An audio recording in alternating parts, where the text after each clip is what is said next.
ग्रंथराज कुरल काव्य में 67वें परिच्छेद में स्वभाव निर्णय की व्याख्या करते समझा रहे हैं। जो समझदार कर्मठ लोग होते हैं अपने मंत्र को गुप्त रखते हैं। जब तक कार्य सिद्ध न हो जाए तब तक मंत्र को गुप्त रखना चाहिए। कार्य सिद्धि के पूर्व ही मंत्र को खोल देते हैं वे बहुत बड़ी परेशानी को प्राप्त होते हैं।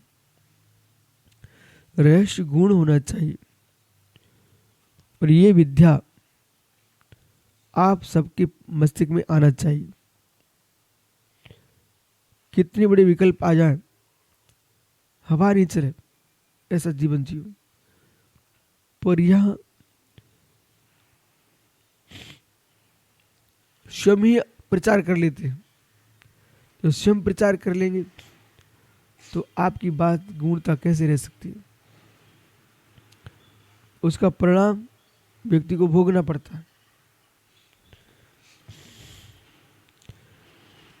कथनम सुलभम लोके यस्कस्यापि वस्तुनः यत्पद्धति हस्तेन कारणम किं दुर्लभम। कथनम सुलभम लोके, किसी विषय का व्याख्यान करना लोक में बहुत सरल है। जब सामने पद्धति में उतरता है तब मालूम चलता है।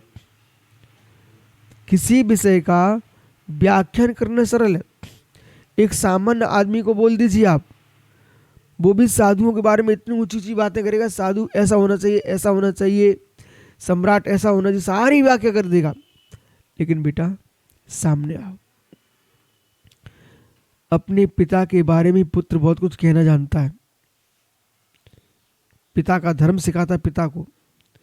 जब स्वयं पिता बनते हैं तब उनको पता चल जाता है पिता का धर्म का निर्वाह कैसे करना पड़ता है।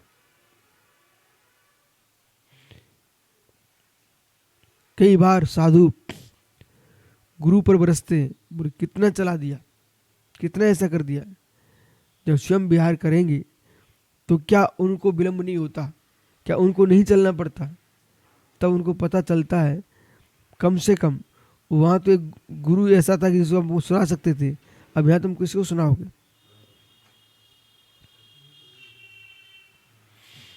तो बहुत सारे ऐसे विकल्प हैं। व्यक्ति को मुख खोलने के पहले अनुभव जान लेना चाहिए। समझ में आ रहा है कुछ? व्यक्ति को मुख खोलने के पहले अनुभव लाना चाहिए। मुख से बोलना अलग विषय है, वो अनुभव में लाके बोलना अलग विषय है। तो तब आदमी को महसूस होता है मार्ग कैसा है। दूरियां मात व्याख्यान कराती है, नजदीकता अनुभूति दिलाती है। दूरियां कोरी बातें, निकटता अनुभूति के साथ जब आता तब आदमी को समझ में आता है कि हाँ अब अनुभूति में आ चुका है। तो अब भी साधक दूसरे साधक को देख करके मित्र नाक ना से कोड़े मोह ना बनाए। कुछ अवस्था निसंग सागर जी, वृद्ध अवस्था, वृद्ध साधक, उनका अलग जीवन है, युवाओं का अलग जीवन है। कोई युवा अवस्था में तत्काल के वृद्ध मुनियों को देख करके नाक सिकोड़ते थे, ऐसा करते, इसका प्रयोग कर लिया, उसका प्रयोग कर लिया। हमने उन लोगों को वृद्ध होने पर जब नजदीक देखा, आप तो उससे आगे 100 गुने आगे निकल के कर रहे हो, तब आपको बोध होना चाहिए वृद्ध अवस्था की अनुभूति अलग होती है, अलग होती है। फिर मौसम एक नगर में मैं गया तो वहां श्राग बाबा बोलता, महाराज जी हमारे गांव महाराज जी आए थे, वो दिन के 1 बजे निकल गए थे। हमसे उसने पूछा बिहार कब करोगे? मैंने कहा 5 बजे करूंगा। बोले 5 बजे करेंगे? हमारे महाराज जी तो 1 बजे निकल जाते हैं। मैंने कहा, बैठ जा बेटा। मौसम कौन सा था? मौसम वो जनवरी में आए थे। अभी क्या है? बोली अप्रैल मई। तो फिर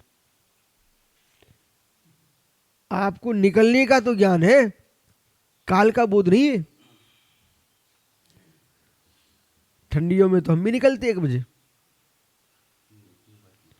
ठीक है। तो मतलब समझो, आपको द्रव्य क्षेत्र काल भाव सबका ज्ञान होना चाहिए। एक सज्जन ने क्या किया, एक महात्मा जी को बुलाया, उनने सारे मार्ग में बर्फ छा ली और सुंदर सुंदर व्यवस्था की। तो गरीब देख रहा था, बोले महात्मा जी हम गरीब हैं लेकिन करेंगे व्यवस्था। जिसने सेठ ने बुलाया था वो गर्मी के काम में समय बुलाया था, उसने जगह जगह बर्फ रख दिए, कमरे में बर्फ रख दिए। हमारे महात्मा जी को कष्ट नहीं होना चाहिए, पंखर कूलर सब लगा दिए। अब इस सेवक ने भी व्यवस्था की, पर इसने मांग के महीने में बुलाया महात्मा को। उसने तो पूरे रास्ते में बर्फ, कमरे में बर्फ। महात्मा जी सिकुड़ गए, बोले गुरुजी हमने इतनी मेहनत की है। बोले बेटा मेहनत तो की है,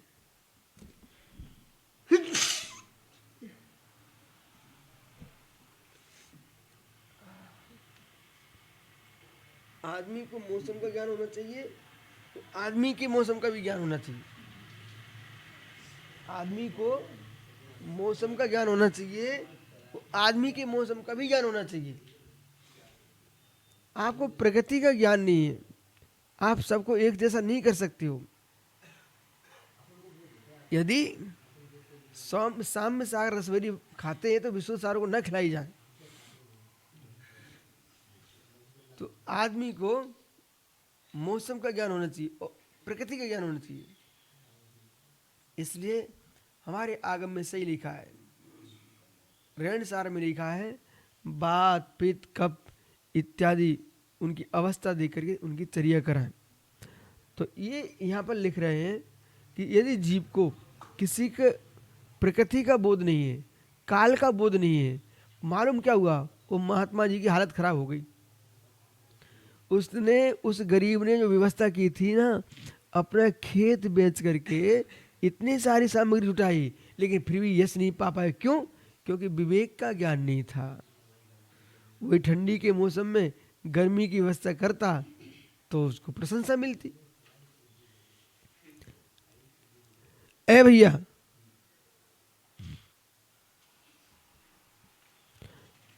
कथनम सुलभम लोके, कथन सुलभ है लोक में। यश कश्यामि वस्तुना यथपत्यस्तेन क्योंकि दुर्लभम। ऐसे मोती होते हैं, ऐसा हीरा निकलता है, पन्ना में निकलता हीरा, सागर में मोती निकलते हैं, ऐसे डुबकी लगा निकाल लिए जाते हैं। ये बात तो सही है, लेकिन एक दिन खदान लगा के देखो, या तो घर खाली हो जाएगा या घर भर जाएगा।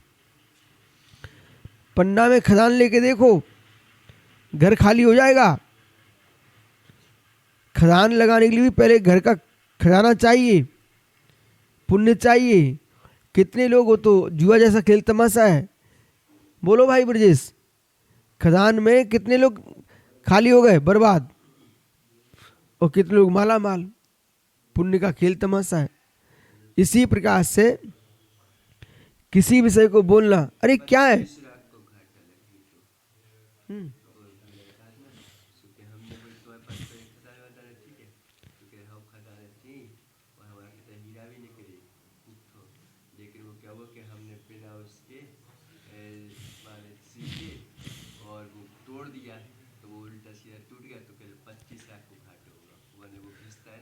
कितनम सुलभ त्रासा जाता है। यस एक वस्तुना, तो यह प्रत्यस्तीकरण किंतु दुर्लभम। तो किसी वस्तु, मनुष्य के लिए एक वस्तु के विषय में कहना सरल है, परंतु उसको अपने हाथ में करना अत्यंत दुर्लभ है, कठिन है। सुन रहे ना, हाँ, रत्नात्रय धर्म ऐसे मुनिराज होते हैं। हाँ, मुनिराज बन के और बनने के बाद फिर मुस्कुरा के जिए, ये दुर्लभ है। मुनिराज बनने के बाद ब्रह्मचारी गढ़ो, ब्रह्मचारी बन गए आप।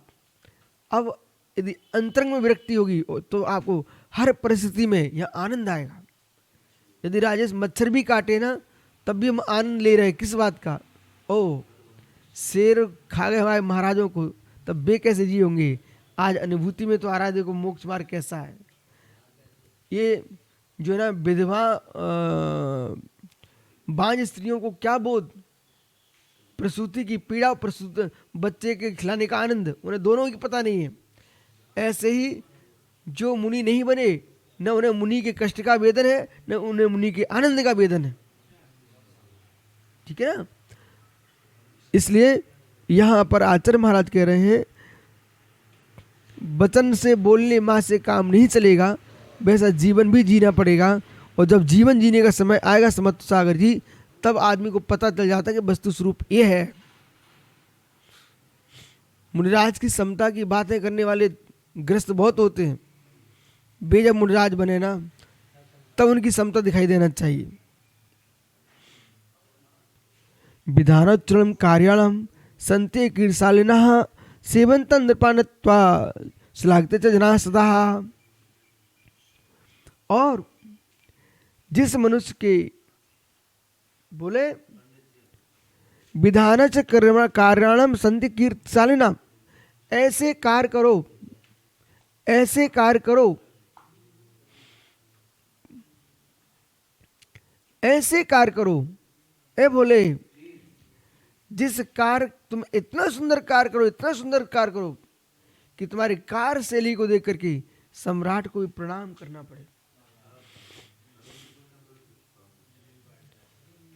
वे लोग श्रेष्ठ नहीं है जो राजाओं के पैर धोते हैं।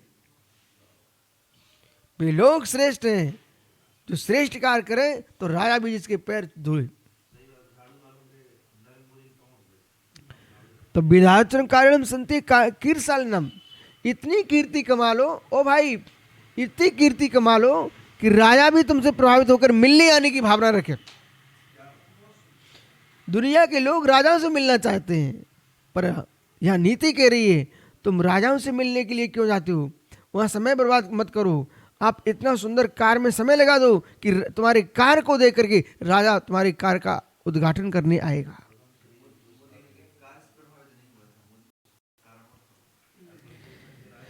तो जिस मनुष्य ने महान कार्य काम किया के लिए, उसकी सेवा के लिए सेवन्ते तन नृपान्त्वा, उसकी सेवा के लिए नृपी नृत्वा नमस्कार करता है। श्लाघते जनासदा, और सेवाओं के लिए राजा भी करेगा और उस सबके द्वारा प्रशंसा को प्राप्त हुआ।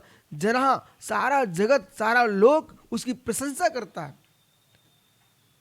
हर क्षेत्र में आप लोग अपने आप को हीन क्यों मानते हो? बिल्कुल नहीं मानना। अरे एक क्रिकेट में आदमी प्रसिद्धि पा सकता है, कोई कबड्डी में प्रसिद्धि पा रहा है, कोई खो खो में प्रसिद्धि पा रहा है। तुम कर्मों के खोने में प्रसिद्धि क्यों नहीं पा लेते? समझ रहे कि नहीं? अब सुनिए ना, कोई व्यक्ति भीख मांग करके, भवन खड़े करके प्रसिद्धि पा रहे हैं। तुम ऐसे ही काम करो ना, ऐसा जीवन जियो जगत को मालूम चल जाए ये धागा मात भी रखते नहीं है और किसी परिग्रह में लिप्त होते नहीं है। आप विश्वास को देर लगेगी, उनके भवन बनने के बाद मिट जाएंगे, पर तुम्हारी प्रसिद्धि नहीं मिटेगी। निसंग साधु, निसंग साधु, ठीक है।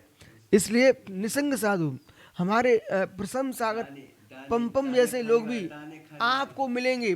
वे आपकी शक्ति को बढ़ाएंगे। वे हर समय नास्ति में विचार करेंगे, तब भी तुमको अस्थि में सोचना है। उनकी नास्ति को भी आप ये मान के चलना, ये महापुरुष है, हमारी शक्ति को बढ़ा रहा है। जैसे कि चाणक्य ने चंद्रगुप्त के लिए इतना इतना इतना इतना वो किया तो उसकी शक्ति को बढ़ाया। ऐसे जो आप यूं कहना चाहिए, ये शक्ति को बढ़ाने वाले लोग हैं। सेवन तस्लांग तेजना, इस प्रकार समझना चाहिए। शेष आगे विचार करेंगे। नमो रंता नमोस्ता नमो